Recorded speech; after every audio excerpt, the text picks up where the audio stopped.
Bienvenidos a otra edición de Visión Geopolítica para hablar de un tema tremendamente actual, como es la guerra asimétrica y el terrorismo. Lamentablemente estamos viendo que los actos de terrorismo proliferan por todo el mundo, de tal manera que entre el 2013 y el 2014 han aumentado ni más ni menos que un 50%. Y si hablamos desde 2004 hasta 2014, estamos hablando que pasaron de 1000 atentados terroristas en todo el mundo, estamos hablando a más de 32.000. Quiere decir que efectivamente es un fenómeno que merece la pena que le dediquemos el tiempo debido y, por supuesto, como siempre, con los máximos expertos. En este caso contamos ni más ni menos que con Jorge Bestringe. Jorge, bienvenido, muchas gracias.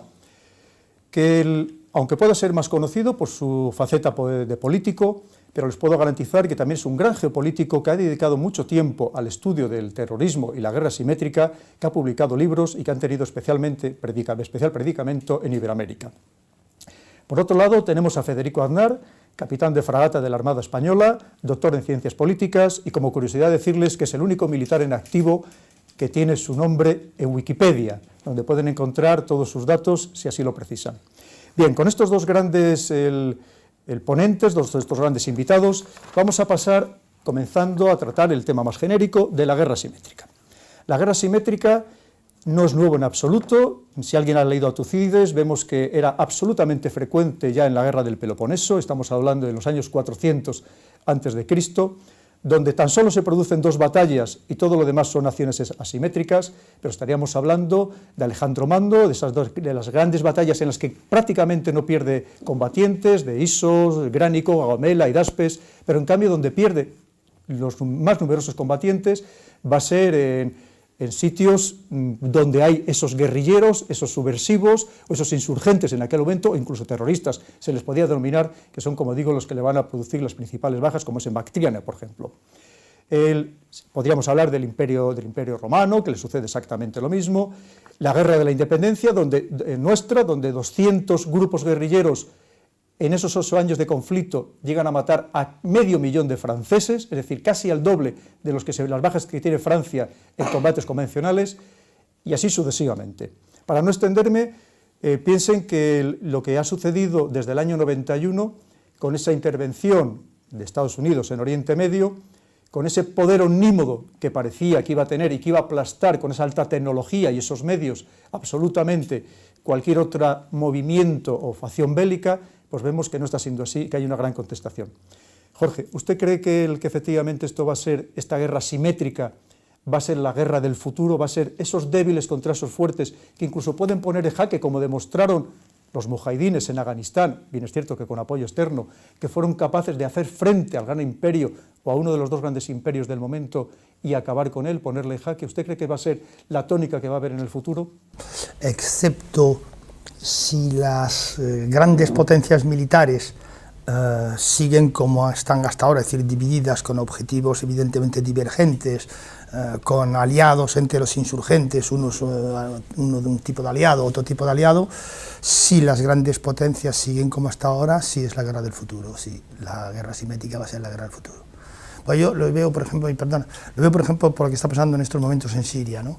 El rendimiento por parte de los rusos en cuanto a sus objetivos alcanzados militarmente, etcétera, es muy alto, con grandes protestas, por ejemplo, de Estados Unidos o de otros, porque los rusos están llevando por delante lo que ellos querían llevarse por delante y además, ¿verdad?, algunos que ellos querían llevarse por delante que son, digamos, protegidos de otras potencias, ¿no?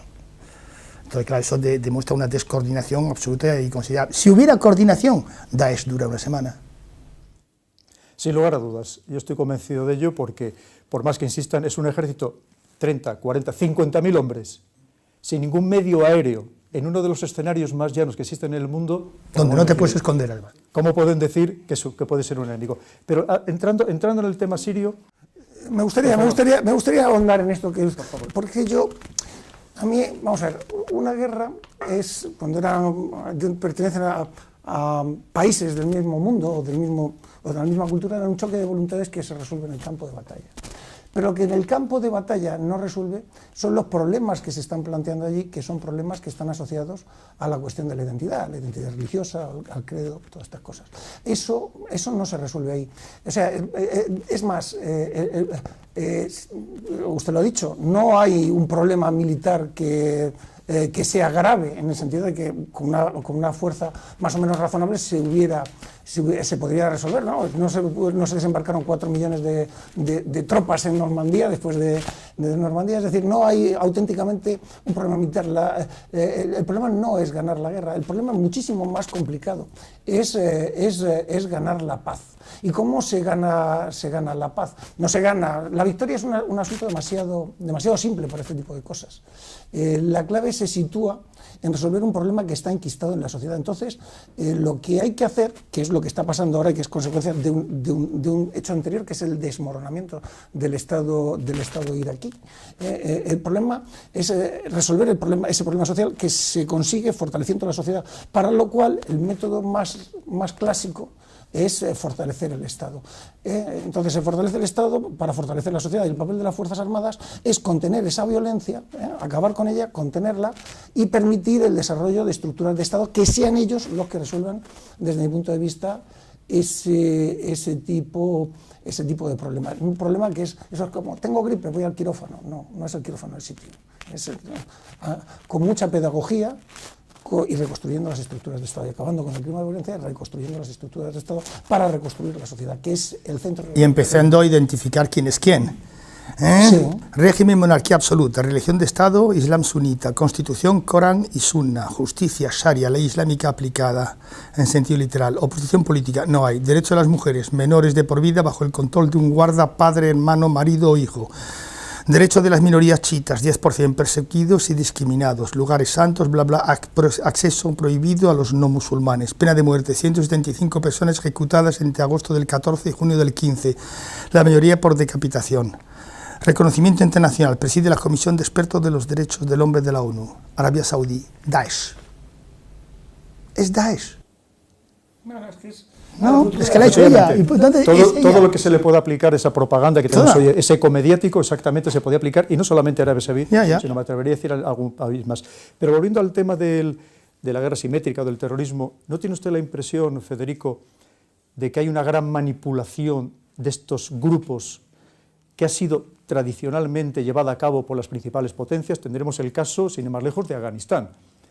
Los mujahidines, apoyados por una serie de estados, enfrentados para que se enfrenten a la Unión Soviética, que curiosamente, cuando llegan los talibán al poder, que también inicialmente son apoyados por las mismas potencias, resulta que esos mujahidines, centrados o localizados entonces en la Alianza del Norte, en el norte de Afganistán, son apoyados por la Unión Soviética y por Irán para que hagan frente a los talibán. Es decir, que vemos cómo se juega permanentemente con estos grupos terroristas, y da la sensación como de que no existe una norma fija, es decir, si le declaramos todo grupo terrorista, es un grupo contra el que hay que combatir, y hay que combatir, efectivamente, porque va contra los principios y valores democráticos. Da la impresión de que se juega en exceso con estos grupos cuando interesa. Bueno, pero lo que estás diciendo, si se aplica a Siria ya es el Monopoly. Así que cada cual lleva su guerra, cambian de bando constantemente de manera permanente. Sí, se abre el bazar. ¿Perdón? Se abre el bazar, ¿no? Claro, se abre el bazar. No tienen enemigos eternos ni enemigos eternos, tienen sus intereses. Y ellos van a lo suyo, cada uno a lo suyo. Claro. Quizá la mayor de las hipocresías, está perfectamente documentado, son esas famosas listas de personas y organizaciones terroristas. Como vemos que, por ejemplo, la UCK en Kosovo, por 2 veces entró en esas listas y por 2 veces salió cuando interesaba jugar con ellos políticamente. Tendríamos el caso, sin ir más lejos, Cuba, cuando interesa negociar con ella, de repente durante años ha estado en la lista de países patrocinadores del terrorismo y de repente desaparece de la lista. Bueno, eso es una forma de terrorismo internacional, ¿no? Que consiste en que el país que probablemente practica el terrorismo ofensivo, porque yo distingo entre terrorismo ofensivo y terrorismo defensivo. El terrorismo defensivo es como la guerra simétrica, es del pobre, hace lo que puede, se defiende como puede, aunque lo haga mal, aunque lo haga de forma terrorífica, como dicen ahora en el ISIS o en Daesh, gestionar la barbarie, ¿no? Vale, de acuerdo.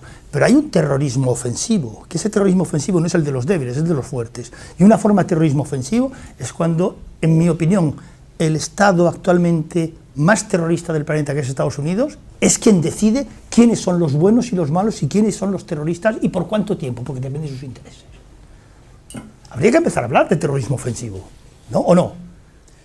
Lo cierto es que yo creo que existe una gran hipocresía, tenemos multitud de ejemplos, no solamente de esas listas, digamos que son Estados Unidos quien las patrocina, pero efectivamente luego la continuar otra serie de países, muchas veces en un gran conocimiento. Usted, por ejemplo, Federico, ¿cree que de verdad en puridad se puede denominar, como oímos todos los días en los medios de comunicación, porque así es lo que les dicen, que el Estado Islámico es una organización terrorista?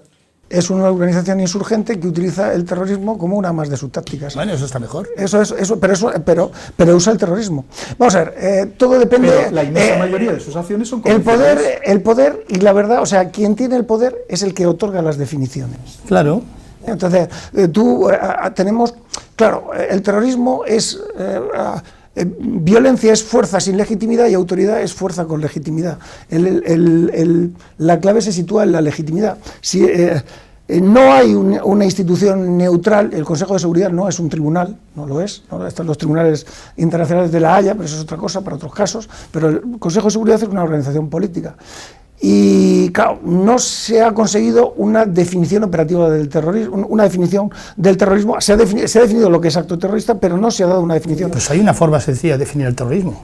A través El terrorismo sería obligar por la fuerza y el terror a otras personas o a otros entes a hacer lo que no harían voluntariamente. Eso sería weberiano, una definición muy weberiana. No, sí, a mí me parece adecuado. A mí me gusta definir el terrorismo como la utilización de una cierta violencia, la utilización mediática de una cierta violencia en beneficio de un concreto proyecto político. Complicando la vida con lo de mediático, pero cuando Estados Unidos mata a pakistaníes a golpe de drones, ¿eso no es terrorismo? Es decir, ¿qué queda del derecho internacional actualmente? ¿Queda algo del derecho internacional? Habría que suprimir esa asignatura. Sí, el derecho internacional sí queda. Lo que pasa es que el derecho internacional no ha seguido a la globalización a la velocidad que debiera. Es decir, estamos tan carentes de derechos como lo estaban los estados en los albores del maquinismo. O sea que hace falta que el derecho internacional crezca, porque el derecho siempre va por detrás siempre por detrás de los hechos, y aquí los hechos han cogido una velocidad que el derecho no puede seguir. Es decir, que la historia va tan deprisa que el derecho a la no injerencia ya voló.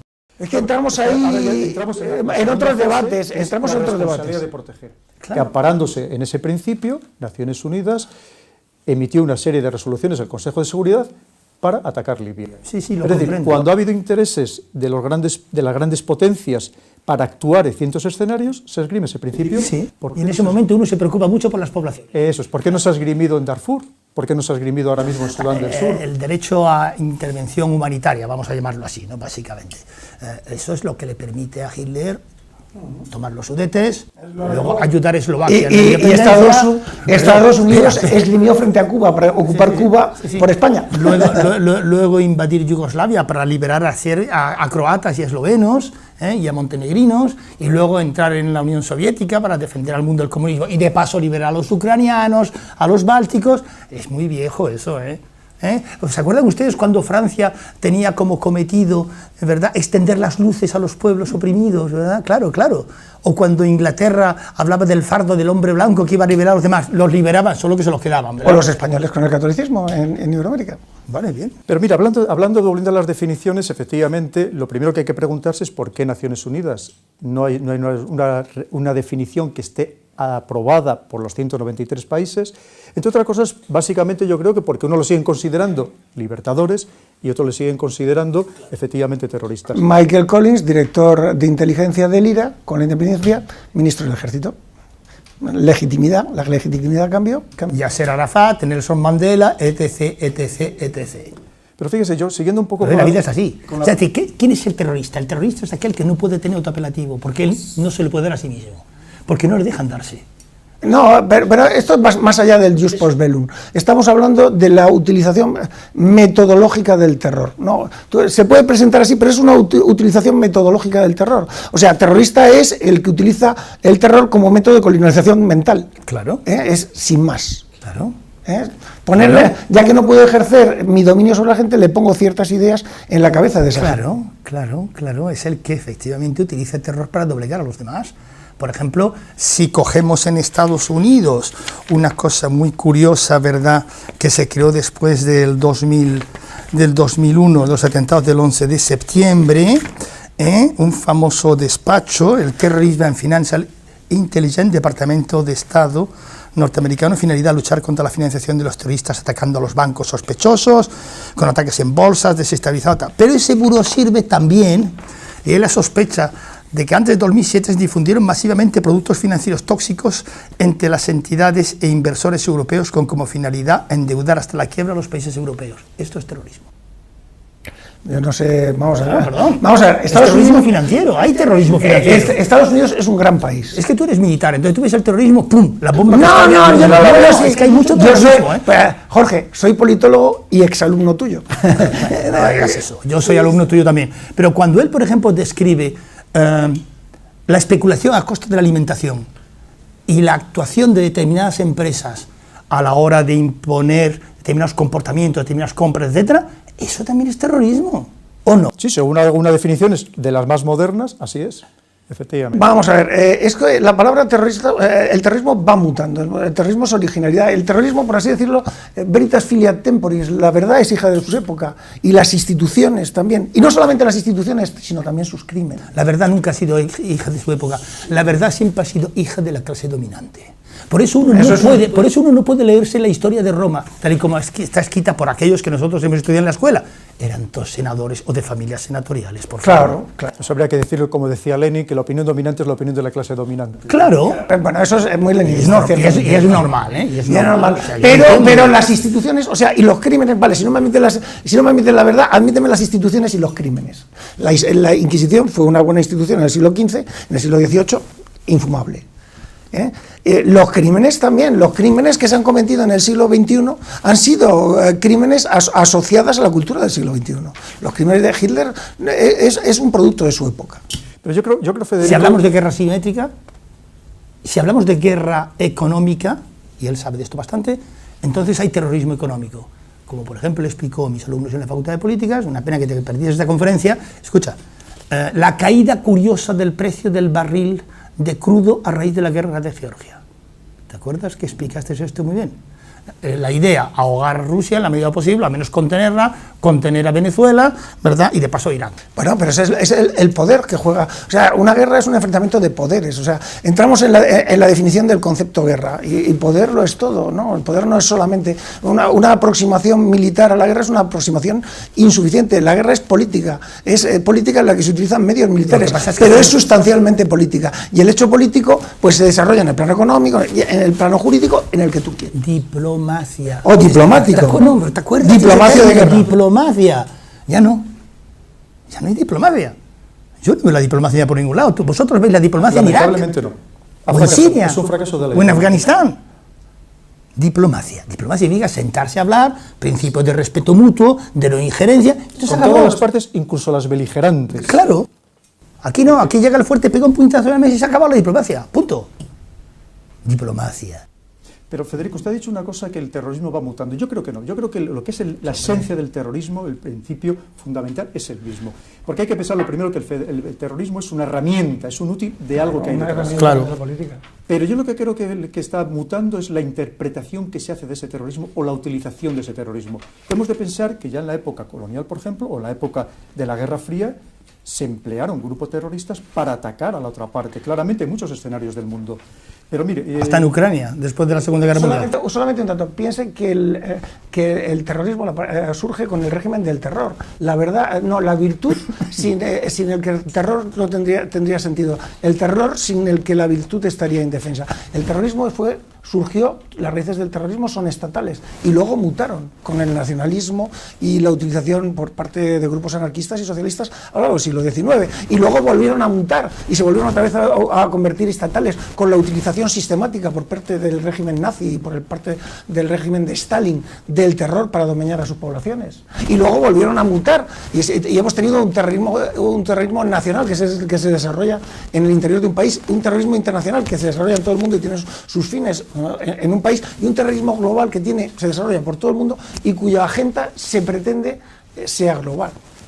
Pero que no la ha conseguido nunca esa globalidad. El alcalde de Londres, Ken Livingstone. No, es que no existe la globalidad, es un proceso en marcha, no un proceso completado. Por eso el terrorismo global ha fracasado. Claro. Ken Livingstone, antiguo alcalde de Londres, una conversación que tuvo con él muy breve. Y yo le pregunté qué se puede hacer contra el terrorismo islámico. Él me dijo dejar a los árabes en paz.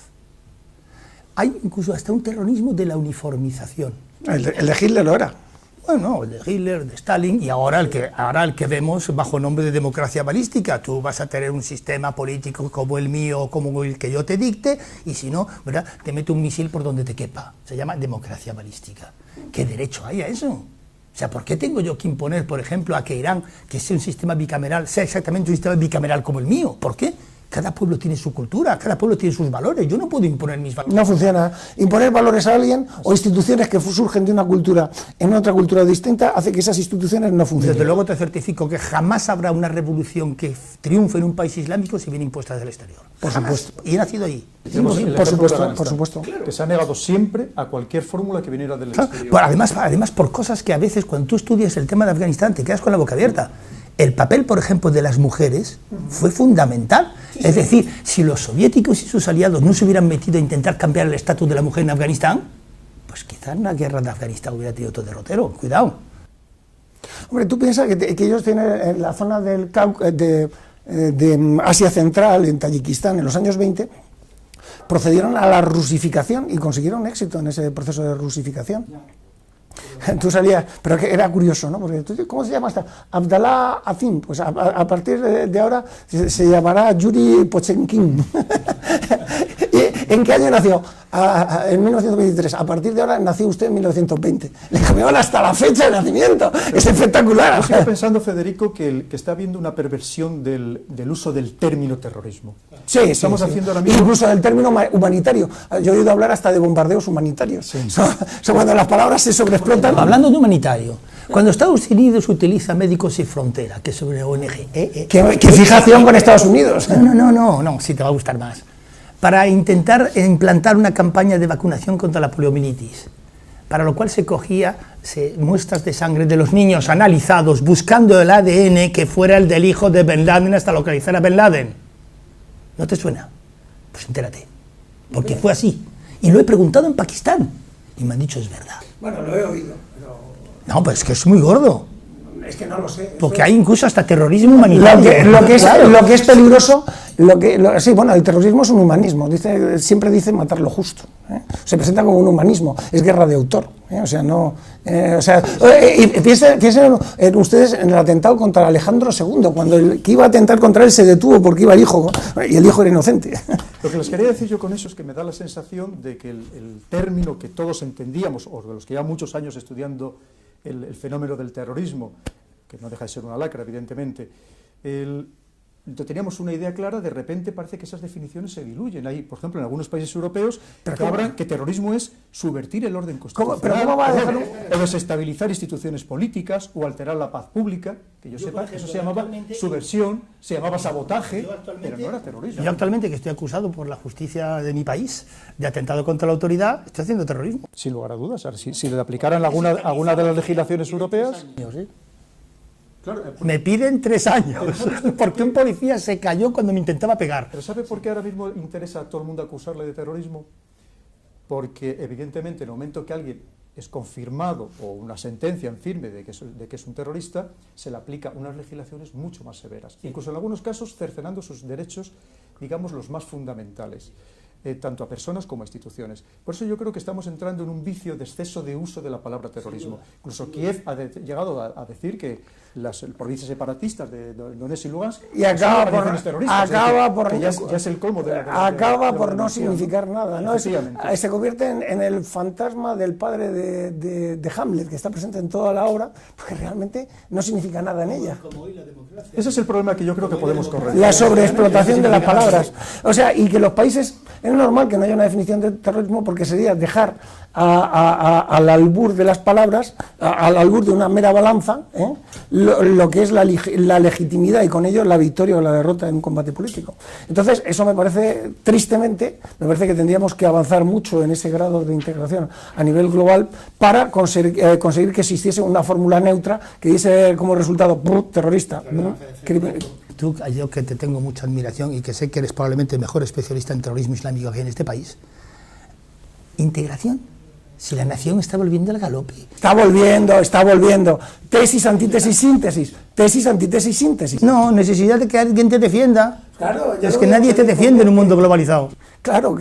Que veamos ayer a Merkel diciendo estas cosas. Pero a mí hay un tema que me interesa ahora hablar del terrorismo y que es el nudo de mi trabajo, que es la generación de narrativas terroristas.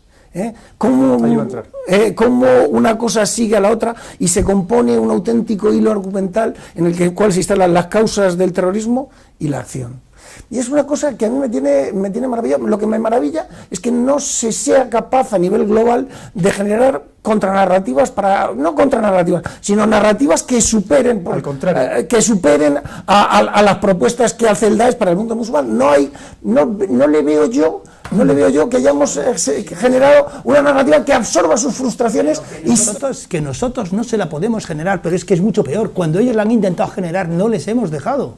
Acuérdate lo que pasó con el socialismo árabe, por ejemplo. O acuérdate lo que pasó, qué sé yo, pues con el panarabismo.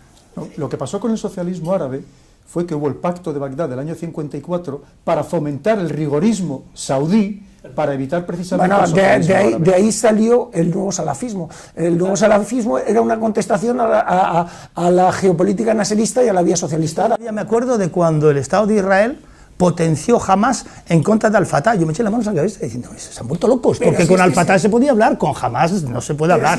Y lo han reproducido. Se ha potenciado el salafismo, porque el salafismo clásico, el salafismo académico, es desmovilizador para cargarse el islamismo político, lo cual es un error aberrante. En virtud de un pacto, a saber, Arabia Saudí obtiene para su territorio la absoluta salvaguarda de sus costumbres, de su situación y de su religión y de sus equilibrios de poder, a cambio de apoyar la política exterior anglosajona, la cual, por cierto, siempre tenía un ojo puesto encima de Oriente Medio.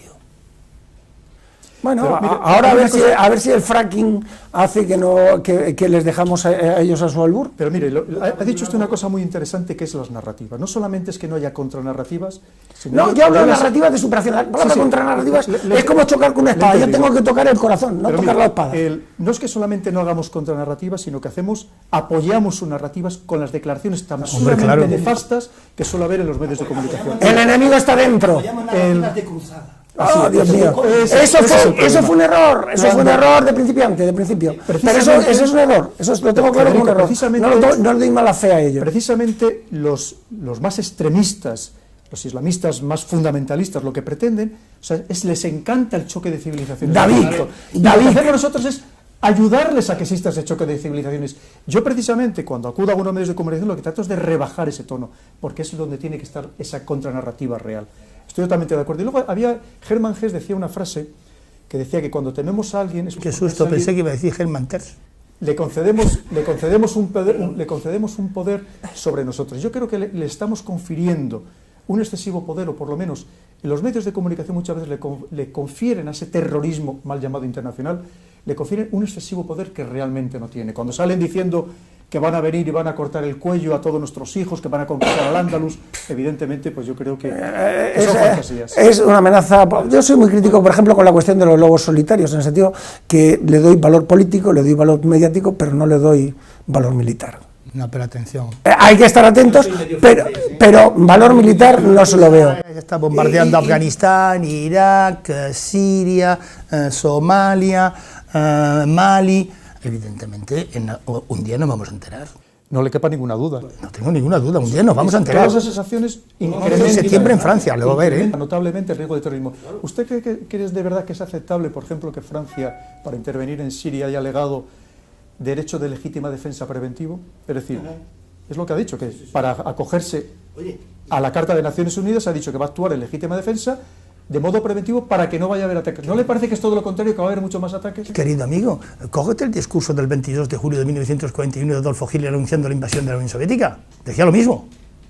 Era una invasión defensiva, porque le iban a atacar, saltaba a la vista. Él atacaba primero para defenderse.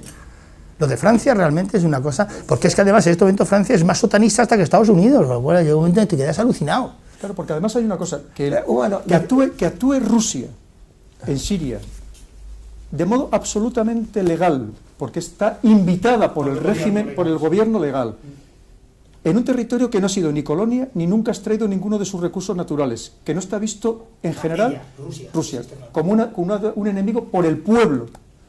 En cambio, Francia tiene otras connotaciones completamente distintas. Si tú supieras, querido profesor, cuando los franceses llegan en virtud del Acuerdo de Sociedad de Naciones a ocupar Siria, después de la Primera Guerra Mundial, el general que mandaba las tropas que iba a Damasco era el general Gouraud, y el general Gouraud un día vio una especie de cosa curiosa que había allí en el camino de Damasco y dijo, ¿y ese qué es un santuario? Sí, un santuario de un gran guerrero kurdo. ¿Así? ¿Quién?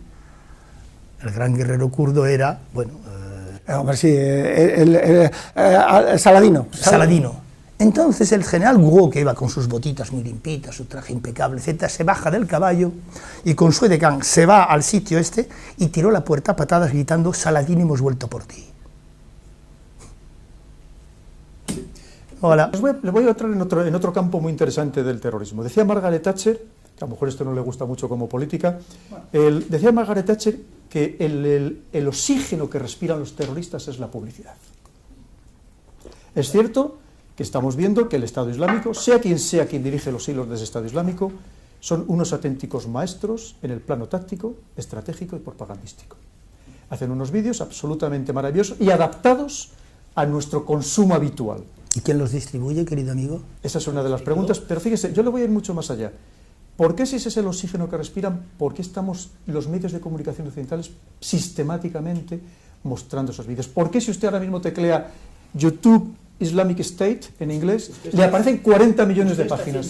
Usted está haciendo una pregunta viciosa porque usted es el que tiene la contestación, o sea que dígale ya una vez. Pero luego permíteme que te voy a hacer yo soy muy crítico.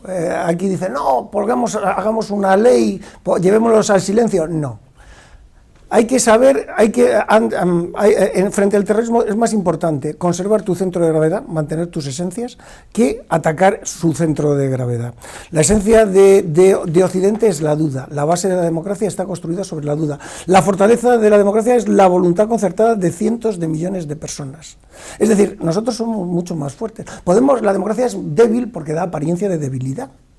Pero realmente esa voluntad y nuestras fuerzas armadas son muchísimo más fuertes que cualquier grupo terrorista. Yo soy partidario de mantener todas, absolutamente todas, de mantener las libertades, de mantener las esencias. Y hay que tener los ojos de la prensa y publicar lo que pasa, debe hacerse sin condiciones y sin restricciones. Como Charlie Hebdo.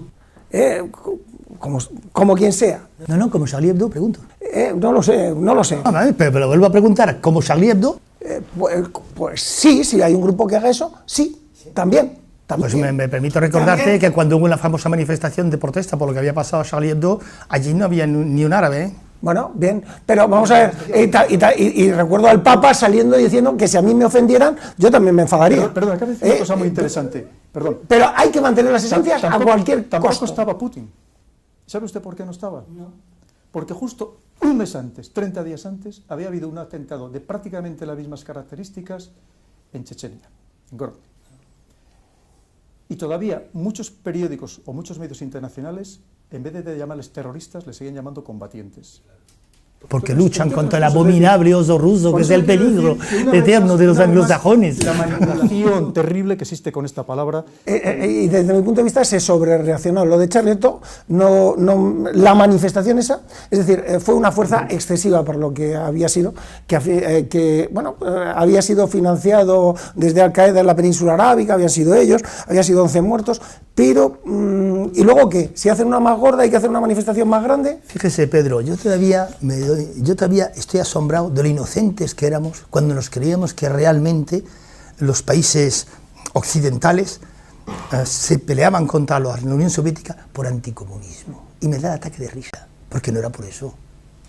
Era por una cuestión de balance geopolítico y geoestratégico. Por recursos, claro, por poder. Por la potencia continental frente a las potencias marítimas, etcétera, etcétera. Eso es lo que ahora, por ejemplo, explicaría la acritud permanente y constante que existe contra Putin en los medios de comunicación occidentales y en los políticos occidentales. O sea, ¿por qué? Si Putin ya no es comunista, ¿cuál es el problema de usted? No, es que Putin es ruso, y el ruso, oso malo. Tiene que ser malo por definición. Ah, hombre. Pero mira, vamos a entrar en otro tema muy interesante. Yo veo que sistemáticamente en Europa se lucha contra los terroristas.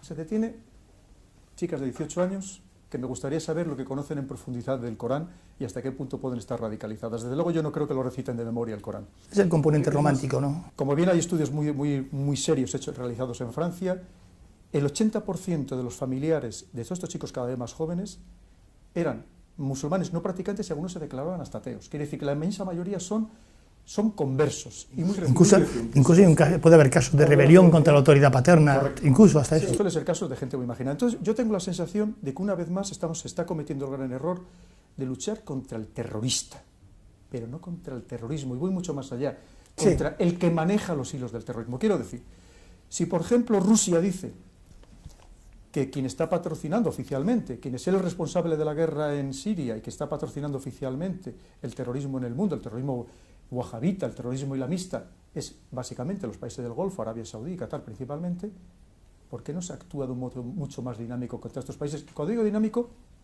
me refiero a esos embargos que se hizo en su momento, que se hizo contra... Los países son aliados de Estados Unidos, son aliados de los anglosajones, son los que garantizan la presencia norteamericana en la zona. Pero vamos, no seamos inocentes, ¿es que es así o no es así? Pero mientras sigan patrocinando, financiando con dinero, creando esas madrasas, ¿sabe usted lo que dijo? Parece ser, según los medios de comunicación, cuando Arabia Saudí le ofrecieron que fueran parte de estos sirios, fueran a su territorio, Arabia Saudí parece ser que dijo que no, pero que a cambio se ofrecía a construir en Alemania 200 mezquitas para el refugio espiritual de los refugiados. Entonces, mezquitas que van asociadas a madrasas, en muchos casos dan una doctrina excesivamente extrema. Por cierto, 50 autoridades religiosas saudíes acaban de declarar hace 48 horas la guerra santa contra Rusia por su intervención en Siria. Ya estamos otra vez como en Afganistán. Esto me recuerda a la fatwa de Bin Baz en 1970, absolutamente indignado porque la Universidad de Medina... La fatwa de Bin Laden, que además no tenía capacidad porque no era un líder religioso. No, sacó una fatwa en 1970 condenando las enseñanzas heréticas que se estaban dando en la Universidad de Medina, diciendo cosas tan inconcebibles como que la Tierra era redonda y giraba en torno al Sol, porque eso ya estaba contemplado en el Corán y no era así. Pero fíjese, esto que acaba de decir, todos esos llamamientos a la guerra santa mundial, no ha funcionado ninguno. No, ya lo sé. Ninguno. Podríamos hablar, ponernos a casos históricos, el caso de los musulmanes en Bosnia, que también lo hicieron, el caso de Bin Laden en Afganistán. En Afganistán dicen que lo máximo que llegó a ir de todo el mundo a lo largo de todos esos años, estamos hablando de 100.000 personas, que además no todos eran combatientes, se calcula que unos 50.000 pudieron ser combatientes en distintas etapas, y los demás eran estudiantes que iban a esas famosas madrasas en la línea. Pero fueron los argelinos que volvieron de Afganistán los que están en las raíces del GSPC. Pero perdón, es que lo de Afganistán tiene también su historia. Claro. Es que Afganistán es el Frente Islámico de Salvación que en los años 90 se expulsado del poder, que había ganado legítimamente en las urnas, y entonces evidentemente, como va a pasar con los hermanos musulmanes, en Egipto les estás impulsando. Claro, eso sitúa, vamos a ver, las poblaciones del norte de África, desde mi punto de vista, son sociedades que están fracturadas, en el sentido que las élites, las clases medias y urbanas están mucho más, y las administraciones, las Fuerzas Armadas están mucho más próximos a Occidente que el resto el lumpenproletariado urbano y rural. Entonces, pues claro, estas sociedades, Egipto, 50% a favor de una cosa, 50% en contra. Yo creo que las lógicas de encuentro pues tienen estamos en ese punto, en un punto de transición, pero es que el encuentro entre el norte y el sur y el este y el oeste, con la globalización, se va a hacer sí o sí. ¿Tú no lo crees? Yo creo que sí. No vamos a desconectar. No, pero quiero decir, no, claro que lo vamos a desconectar, pero cada cual pone su cadena de televisión, y la cadena de televisión cuenta lo que el Bueno, pero en Irán, lo quieras o no, si tienes tal, ves todas las televisiones. Internet llega, y yo me di cuenta de la fuerza que tiene el turismo cambió en España, cambió España. Yo cuando he estado en Irán me he sentido como bienvenido Mr. Masi. Donde la juventud se lanzó a comer hamburguesas en McDonald's como locos, ha sido sin embargo el más crítico con Estados Unidos a través de Internet, se llama China.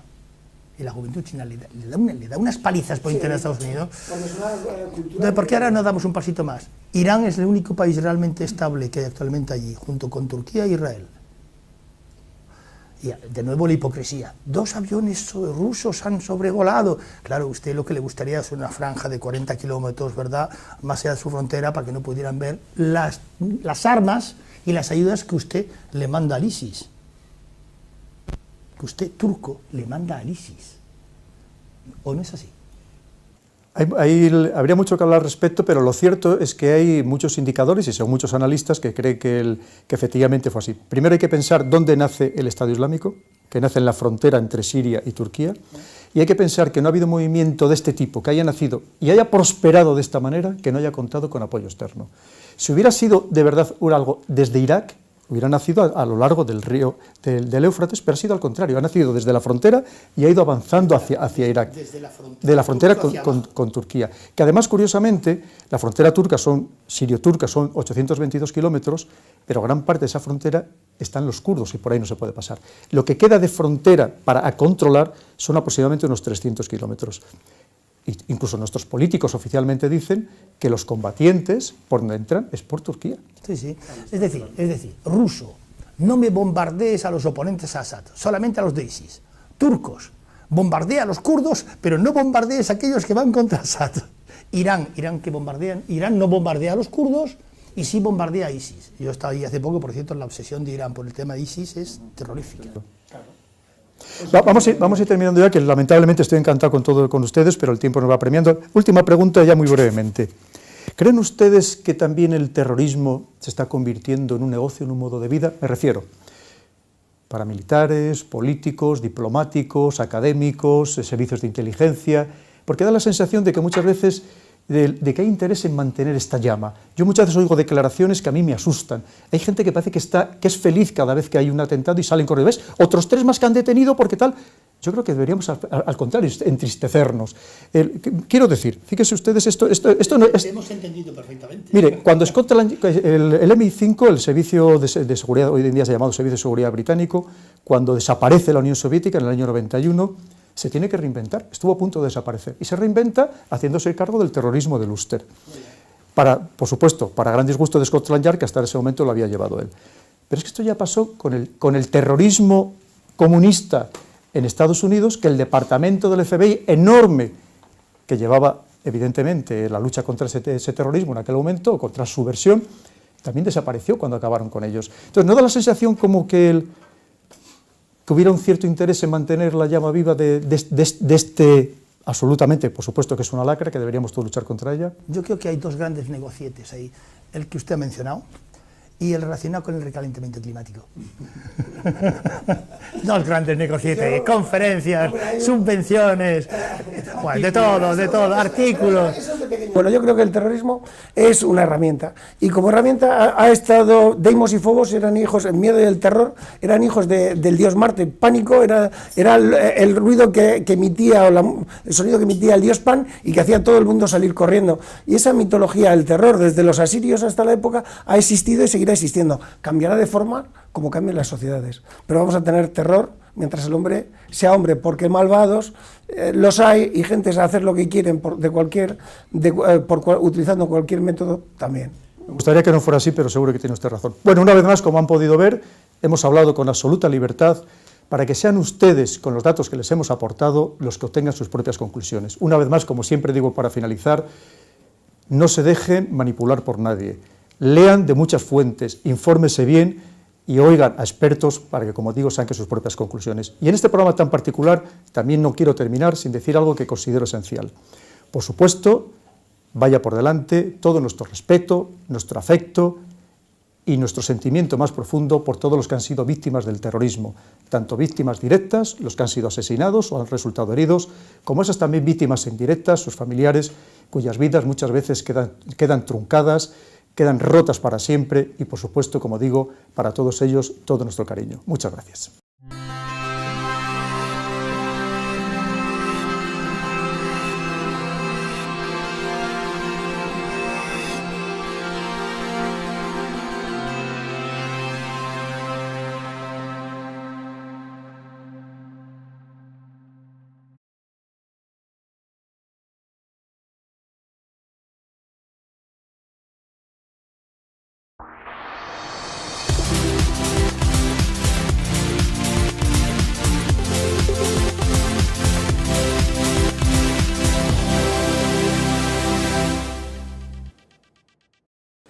Bienvenidos a otra edición de Visión Geopolítica para hablar de un tema tremendamente actual, como es la guerra asimétrica y el terrorismo. Lamentablemente estamos viendo que los actos de terrorismo proliferan por todo el mundo, de tal manera que entre el 2013 y el 2014 han aumentado ni más ni menos que un 50%. Y si hablamos desde 2004 hasta 2014, estamos hablando que pasaron de 1.000 atentados terroristas en todo el mundo, estamos hablando a más de 32.000. Quiere decir que efectivamente es un fenómeno que merece la pena que le dediquemos el tiempo debido y, por supuesto, como siempre, con los máximos expertos. En este caso contamos ni más ni menos que con Jorge Bestringe. Jorge, bienvenido, muchas gracias. Aunque pueda ser más conocido por su faceta de político, pero les puedo garantizar que también es un gran geopolítico que ha dedicado mucho tiempo al estudio del terrorismo y la guerra asimétrica, que ha publicado libros y que han tenido especial predicamento en Iberoamérica. Por otro lado, tenemos a Federico Aznar, capitán de fragata de la Armada Española, doctor en Ciencias Políticas y, como curiosidad, decirles que es el único militar en activo que tiene su nombre en Wikipedia, donde pueden encontrar todos sus datos si así lo precisan. Bien, con estos dos grandes ponentes, estos grandes invitados, vamos a pasar comenzando a tratar el tema más... Sí. Régimen, monarquía absoluta, religión de Estado, Islam sunita, constitución, Corán y Sunna, justicia, Sharia, ley islámica aplicada en sentido literal, oposición política, no hay, derecho de las mujeres, menores de por vida bajo el control de un guarda, padre, hermano, marido o hijo. Derecho de las minorías chiitas, 10% perseguidos y discriminados, lugares santos, bla bla, acceso prohibido a los no musulmanes, pena de muerte, 175 personas ejecutadas entre agosto del 14 y junio del 15, la mayoría por decapitación. Reconocimiento internacional, preside la Comisión de Expertos de los Derechos del Hombre de la ONU, Arabia Saudí, Daesh. ¿Es Daesh? No, es que la ha hecho ella. Todo lo que se le puede aplicar, esa propaganda que tenemos hoy, ese eco mediático, exactamente se podía aplicar, y no solamente a Arabia Saudí, sino me atrevería a decir a algún país más. Pero volviendo al tema de la guerra asimétrica o del terrorismo, ¿no tiene usted la impresión, Federico, de que hay una gran manipulación de estos grupos que ha sido tradicionalmente llevada a cabo por las principales potencias? Tendremos el caso, sin ir más lejos, de Afganistán. Los mujahidines, apoyados por una serie de estados, enfrentados para que se enfrenten a la Unión Soviética, que curiosamente, cuando llegan los talibán al poder, que también inicialmente son apoyados por las mismas potencias, resulta que esos mujahidines, centrados o localizados entonces en la Alianza del Norte, en el norte de Afganistán, son apoyados por la Unión Soviética y por Irán para que hagan frente a los talibán. Es decir, que vemos cómo se juega permanentemente con estos grupos terroristas, y da la sensación como de que no existe una norma fija, es decir, si le declaramos todo grupo terrorista, es un grupo... Problemas que se están planteando allí, que son problemas que están asociados a la cuestión de la identidad religiosa, al credo, todas estas cosas. Eso no se resuelve ahí.